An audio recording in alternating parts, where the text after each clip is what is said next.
Hello student, this is class 9 social science book and today we'll study about the Silent Valley.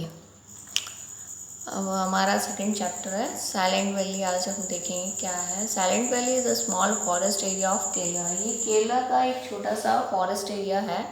It is located in the western Ghats on the south west slope of Nilgiri hills.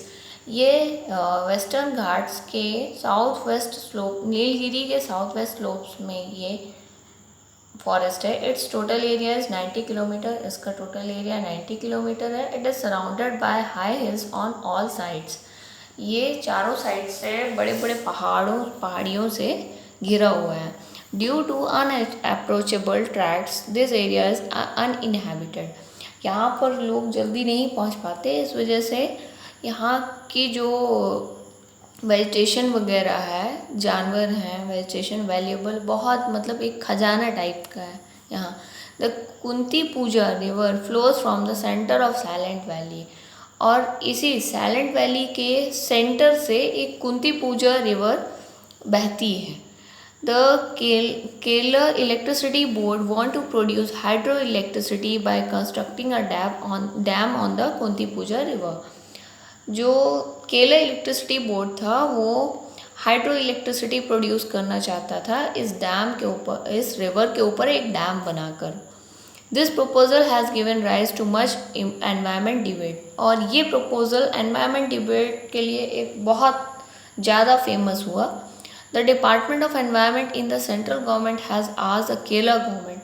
Central government ने Kerala government से पूछा consider करने के लिए कि construction अगर consider करते हैं तो constitute has been form to look into this issue.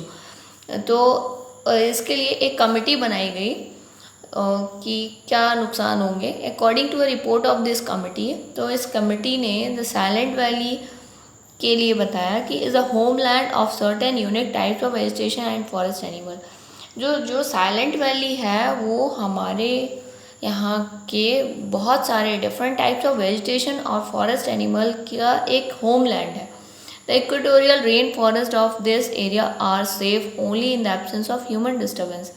और यहाँ का जो इक्वेटोरियल है वो एकदम सेफ है क्योंकि यहाँ पर ह्यूमन डिस्टर्बेंस बिल्कुल भी नहीं है। चारों साइड से पहाड़ियाँ हैं। The committee under the chairmanship of MGK Menon, MGK Menon इस कमेटी के चेयरमैन थे।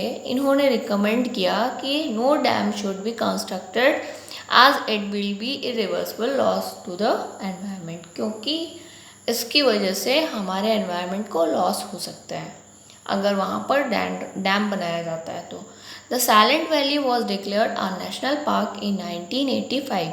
तो साइलेंट वैली को 1985 में नेशनल पार्क डिक्लेयर कर दिया गया। Due to public movement the valuable rain forest dearly available vegetation and animal could be protected.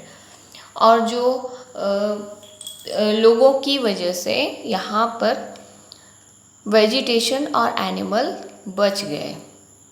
Dam नहीं बना तो ये सारी चीज़ें सेफ हो गई, सिक्योर हो गई। नेक्स्ट है अपना CNG। CNG क्या होता है? CNG का फुल फॉर्म है compressed natural gas. Is a cheaper, more efficient and less polluting energy resource. ये बहुत ही सस्ती और पोल्यूशन कम करती है।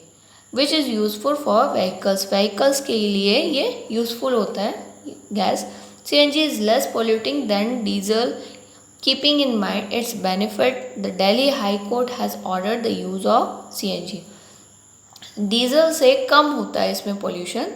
और दिल्ली का जो हाई कोर्ट था उसने ऑर्डर किया कि CNG हमारे फ्यूल के प्लेस में बसेस में, टेम्पो, ऑटो रिक्शा जो दिल्ली में चल रहे थे इन सभी में यूज़ किया जाना चाहिए। दिल्ली हाई कोर्ट ने ये ऑर्डर किया। Transport system has thus become the biggest CNG run transport system in the world.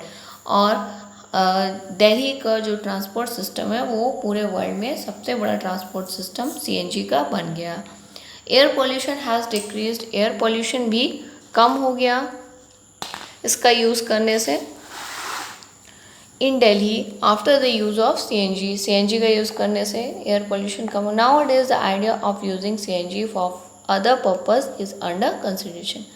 अब आज की डेट पे CNG का अदर पर्पज़ कहाँ कहाँ यूज किया जा सकता है, ये आइडिया भी कंसिडरेशन में है, मतलब विचार किया जा रहा है कि अब क्या करना चाहिए, इसका कहाँ पर यूज़ करना चाहिए।